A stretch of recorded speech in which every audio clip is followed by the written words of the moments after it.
En este vídeo vamos a ver una introducción a HTML, donde vamos a ver los componentes más importantes de este lenguaje. HTML es el lenguaje de definición de documentos de la web, un sistema de publicación electrónica de documentos en Internet que creó Tim Berners-Lee a principios de los 90, en el que es extremadamente sencillo publicar. Los documentos son básicamente ficheros que contienen texto con elementos en formato HTML que definen el documento.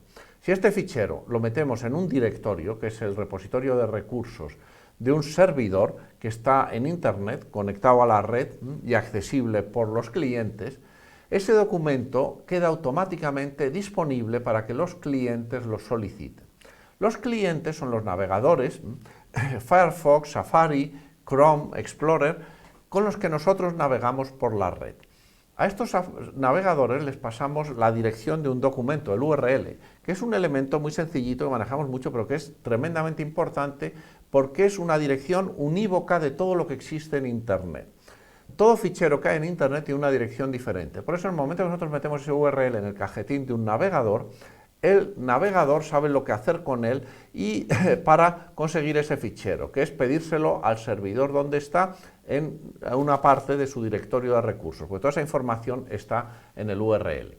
Cuando el cliente lanza esa solicitud de que se le envíe un fichero determinado, el servidor, si lo tiene, se lo envía en la respuesta. Le responde afirmativamente y al final incluye el contenido, el texto, el string, donde está ese documento en HTML.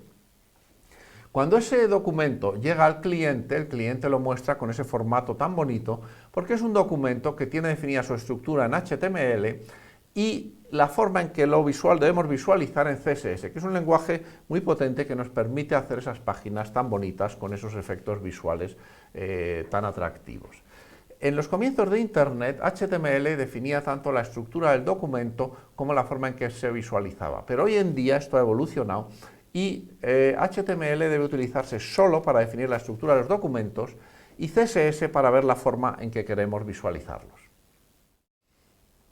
Las herramientas que recomendamos utilizar son estas tres. En primer lugar está el IDE, o Entorno de Desarrollo Integrado, en el que recomendamos Visual Studio, un IDE gratuito y muy bueno, con un editor fantástico y muchas herramientas y plugins que se puede uno descargar e instalar de aquí. También está WebStorm, que es muy profesional, también es muy bueno, pero ese ya no es de pago, aunque tiene una versión gratuita para educación. Además están las Developer Tools de los navegadores, de Chrome, Firefox, Safari, Edge, del que estemos utilizando, que nos permite ver el código fuente de nuestra página, el HTML, el CSS, la consola JavaScript y analizar todos sus elementos. Estas se despliegan dentro del navegador. Aquí tenemos ilustrado cómo se despliegan las Developer Tools en Chrome en mi Mac. Básicamente hay que ir a visualizar, aquí en Developer, haciendo clic en Developer, vamos a Developer Tools y entonces en el navegador, cuando en modo normal estamos usándonos solo la página web, bonito, pues sigue estando la página web, pero además se nos abre una segunda parte, en la parte de abajo, que es donde vemos ya los componentes del código. Aquí está en modo de ver los componentes, el código, y entonces, que es bueno, pues haciendo clic en este botón de aquí, nos muestra el HTML y en el elemento seleccionado nos muestra qué comandos CSS se están aplicando y cómo están las cajas.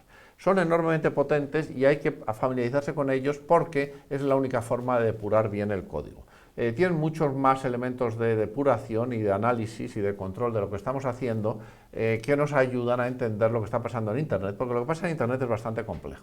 Y por último tenemos los servicios de publicación de páginas web, que son servicios gratuitos, los que hemos puesto aquí todos ellos, en los cuales nosotros podemos publicar y hacer visibles para cualquiera nuestras páginas web en Internet. Es decir, los documentos HTML y CSS que generemos los llevamos aquí al repositorio de recursos del servidor que nos pone disponible, por ejemplo, Neocities, que es el más sencillo y bueno, pues lo utilizamos muy comúnmente.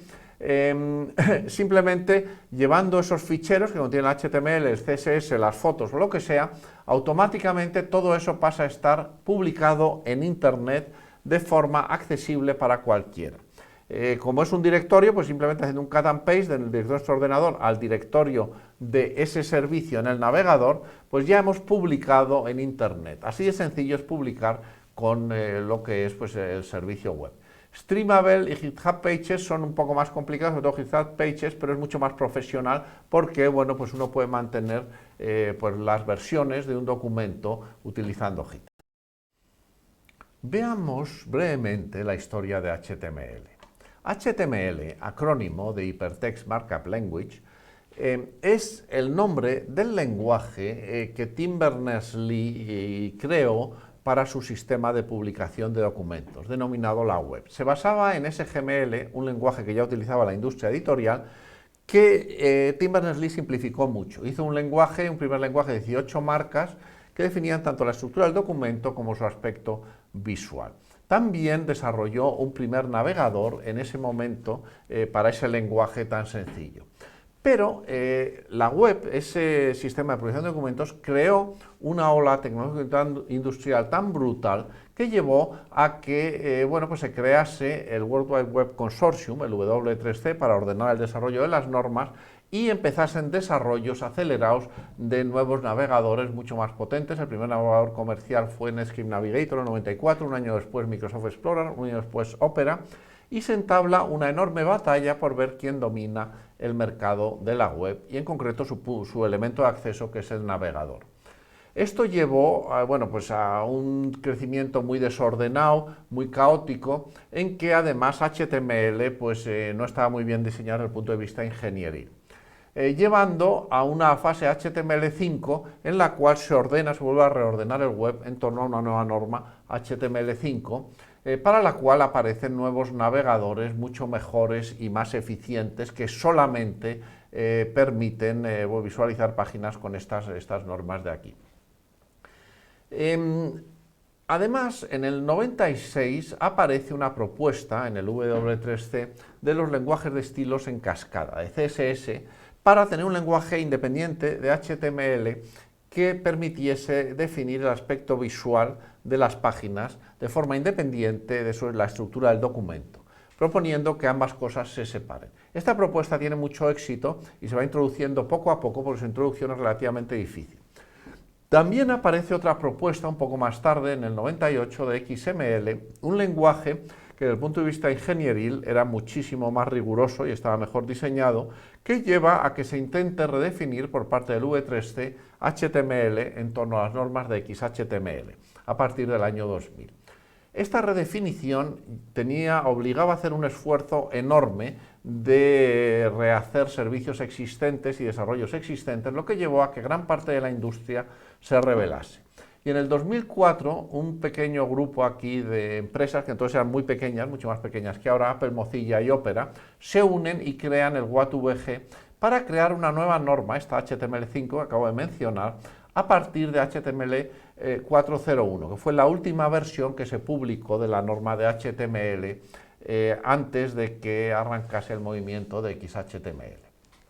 Este movimiento, que al principio era muy minoritario, fue ganando adeptos hasta que se convirtió en mayoritario rápidamente al cabo de los 3 años, y en 2007, cuando ya se había unido Google y Microsoft estaba considerando unirse, pues fuerzan al W3C a empezar a olvidarse de XHTML y pasar a soportar, digamos, HTML5.